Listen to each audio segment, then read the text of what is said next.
What do narcissists do when no one is watching? While they present a carefully crafted image to the world, charming, confident, even generous, behind closed doors, a different reality often unfolds. A reality far removed from virtue, integrity, and self-awareness. In the silence of solitude, the narcissist's mask slips, and what's revealed is not just unsettling, but deeply revealing of a tormented mind. Today, we'll uncover 6 disturbing things narcissists secretly do when they're alone, through the lens of Stoic philosophy. The Stoics teach us to observe, not judge, to understand, not react. So let's look at these behaviors not out of hate, but for clarity, protection, and perhaps even wisdom. Number 1. They rehearse arguments that never happened. When left alone, narcissists often replay old conversations in their minds, not to find peace, but to win imaginary battles. They relive disagreements, invent comebacks, and visualize themselves triumphing over others, especially those who threaten their ego. But why do they do this? Because their identity depends on dominance. Their self-worth is fragile, constantly threatened by perceived disrespect. Even silence can feel like an insult. In Meditations, Marcus Aurelius reminds us, "You have power over your mind, not outside events. Realize this, and you will find strength." The narcissist does the opposite. They obsess over events they cannot change because they need to feel in control. Their mind becomes a courtroom where they always win. Stoicism teaches us to let go. Narcissism clings endlessly and pointlessly. Number 2. They fantasize about revenge. One of the darkest habits narcissists indulge in is the fantasy of revenge. To the outside world, they may appear composed, but in their solitude, their thoughts can turn vengeful. They construct elaborate scenarios where those who wronged them suffer, fail, or come crawling back. They may scroll through social media, not for connection, but for comparison, searching for signs that others are doing worse than them, and when someone seems to be thriving, it stings. Epictetus once said, "Who is your master? He who has control over what you desire or avoid." For the narcissist, their master is resentment. They are enslaved by the need to get even, to restore their false sense of superiority, even if only in their imagination. The Stoic, by contrast, releases the desire for vengeance. He understands that anger is a fire that burns the vessel first. Number 3. They talk to themselves to reaffirm the illusion. When alone, some narcissists speak out loud. Not in the way a person might casually mutter or process thoughts, but as a performance. A monologue of self-praise, self-defense, or self-justification. They may say things like, "They don't appreciate me. I always give and no one sees it. I'm the only one who really knows what's going on." These aren't reflections. They're reinforcements of their grandiose self-image. The narcissist is not seeking truth.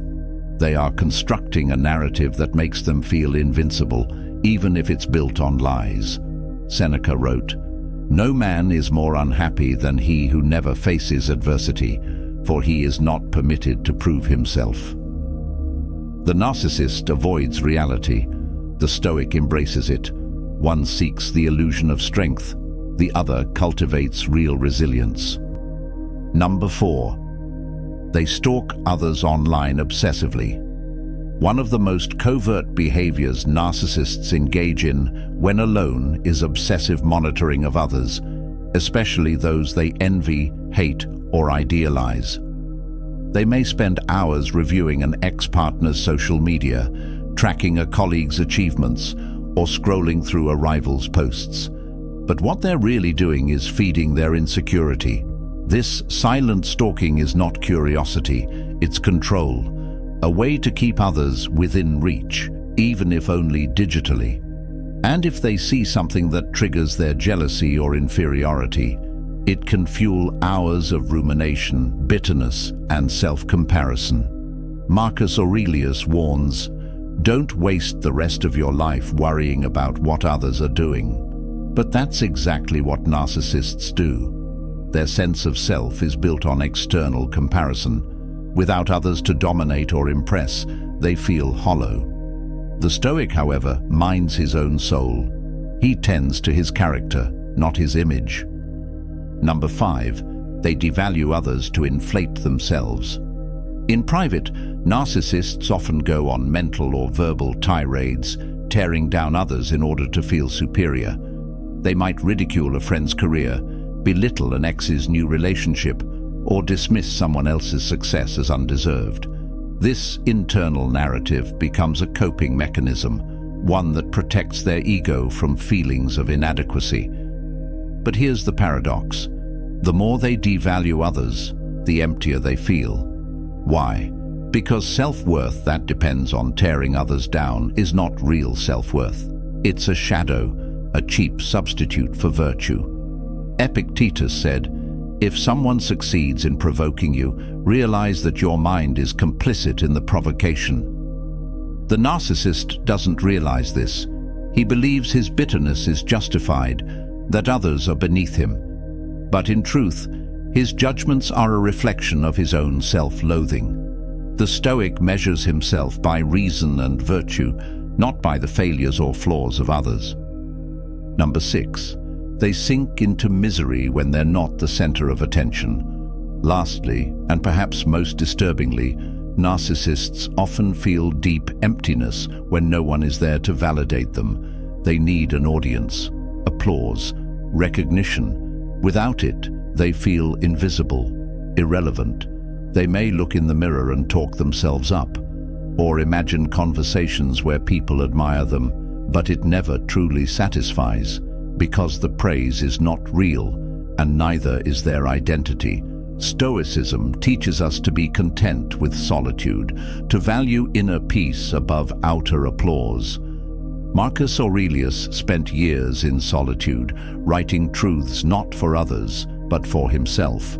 He said, "The soul becomes dyed with the color of its thoughts."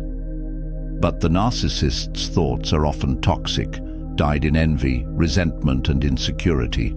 Alone, they confront a terrifying truth, that without others to validate them, they feel like nothing. The Stoic, however, thrives in solitude, because his worth is internal, not borrowed. The Stoics never sought to expose others for entertainment. They studied human nature to understand how we suffer and how we can be free. So why explore the private world of narcissists? Because many of us have been wounded by them, and understanding their secret struggles can help us detach, not with hatred, but with wisdom. And perhaps more importantly, it reminds us of what to avoid becoming. The narcissist avoids reflection. The Stoic embraces it. The narcissist obsesses over image. The Stoic builds character. The narcissist needs control. The Stoic seeks harmony with nature. Let others choose their path. But as for you, walk the way of reason, virtue, and self-mastery. As Epictetus said, don't explain your philosophy, embody it. Thank you for watching.